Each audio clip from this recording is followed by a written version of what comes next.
আছে। এখন দেখি কমেন্টে বলো দেখি কে কত টাকা আছে। পুজোর কেনাকাটার টাকা এটা আমার।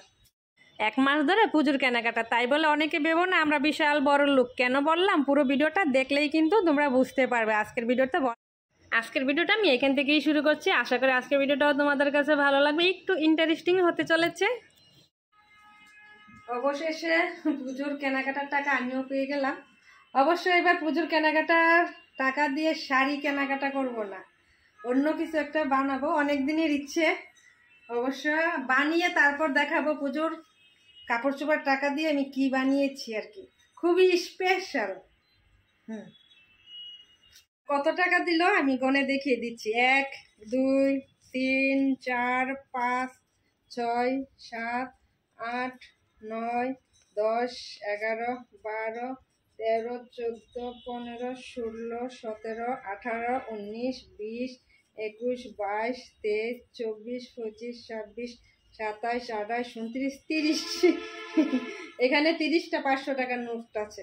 এখন দেখি কমেন্টে বলো দেখি কে কত টাকা আছে। পুজোর কেনাকাটার টাকা এটা আমার। নিয়ে যাচ্ছি। অবশ্য তেমন কিছু কিনবো না, শুধু দশমীতে পরার জন্য দেখি একটা পাই কিনা। আর এমনিতে অনেক শাড়ি আছে। আমি তোমাদের জন্য কি নিয়ে আসবো? কি নিয়ে আসবো? নতুন জামা। তুমি কি পরবে? তুমি কি কি কি কি থাক। যাই হোক, টাকা মাকা নিয়ে একদম মনের আনন্দে কিন্তু বেরিয়ে যাচ্ছি। কখন আসবো ঠিক নেই। আর সংসার টুকিটাকি সব কাজই শেষ করে গিয়েছি, কখন আসবো জানি ঠিক নেই। তার মধ্যে সারা বছরই নিজেকে ফাঁকি দেই, নিজের জন্য এটা কিনবো ওটা কিনবো, আসলে কেনা হয় না। দেখা যায় পুজো আসলে তখন আর নিজেকে ফাঁকি দিতে পারি না, জানো তো। আর দেখা যায় বিয়ের পর নতুন নতুন অবস্থায় শাড়ি কেনাটা একটা আগ্রহটা একটু বেশি ছিল। আর বিয়ের আগের কথা সেটা তো আর বললামই না, তখন তো সংসারের কোনো চিন্তাই ছিল না। আর এখন সংসারের কথা চিন্তা করে কেন জানি আগের মতো শাড়ি বা নিজের জন্য কেনাকাটাটা করতে অতটাও আনন্দ পাই না। যাই হোক, মানে একটা দুইটা তো কিনবই। তারপরও দেখা যায় শাড়ি আছে, ওই যে কলকাতা থেকে নিয়ে আসছিলাম, সবার জন্য নিয়ে আসছি, নিজের জন্য নিয়ে আসছি, ননদ দিয়েছে, সেটা দিয়ে আজকে চালিয়ে নিব এবার। আসলে একটা সময় ছিল মানে পুজোর কেনাকাটা একদিনেই সব কিছু করে ফেলতো আর কি। যেমন আমার শ্বশুরমশাইয়ের সাথে গেলে মানে এক দোকান থেকেই তোমার যা পছন্দ তাই নিয়ে আসতাম। দেখা যায় অতটাও ঘুরতাম না আমরা শাশুড়ি বউ। আর এখন মানে তোমাদের দাদাভাই একদমই উল্টো, মানে তোমার যা ইচ্ছে তুমি তাই কেনাকাটা করো। 1 মাস আগেই টাকা হাতে ধরিয়ে দিবে, তোমার দরকার লাগলে আরও টাকা দিয়ে দিব। মানে তোমার সাথে সাথে আমি 1 মাস যাবৎ এই মার্কেটে ঘোরার কোনো ধৈর্য শক্তি নাকি তার নেই, এইরকমটা আমাকে বলে, জানো না।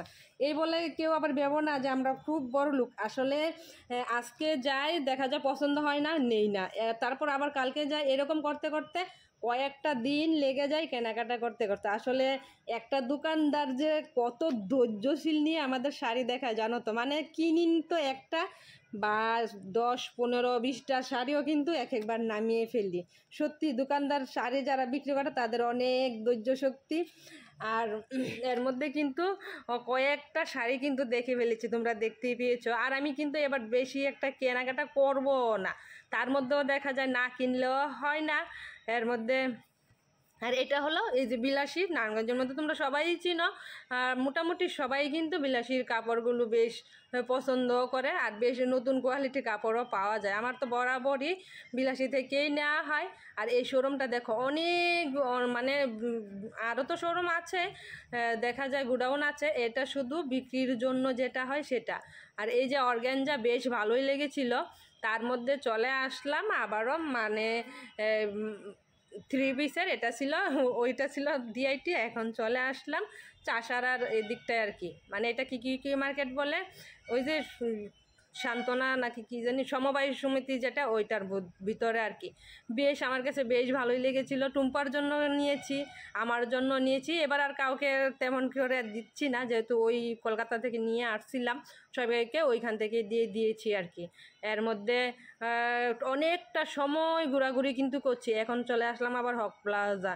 মানে আমরা মেয়েরা যে এত ঘোরাঘুরি করতে পারি, সত্যি কথা বলতে যায় যে পুরুষ সাথে যায় তাদের সত্যি অনেক বেশি ধৈর্য।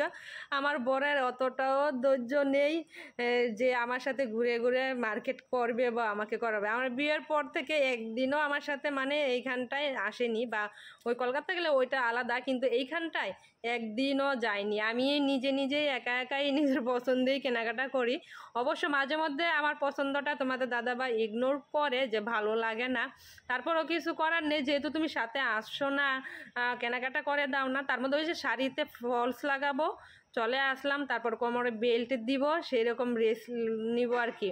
আর শাড়ির ফলসটা লাগালে দেখা যায় শাড়িটা পরলেও ভালো লাগে। নিচের যে কুশনটা শাড়ির পিছনের প্রথম গুজ দেওয়াটা, মানে ওই ফলসটা লাগালে শাড়িটা কিন্তু নষ্ট হয় না। আর এর মধ্যে বাসায় চলে আসলাম কেনাকাটা করে। চলো তাহলে আজকে ভিডিওটা এখানেই শেষ করছি গো।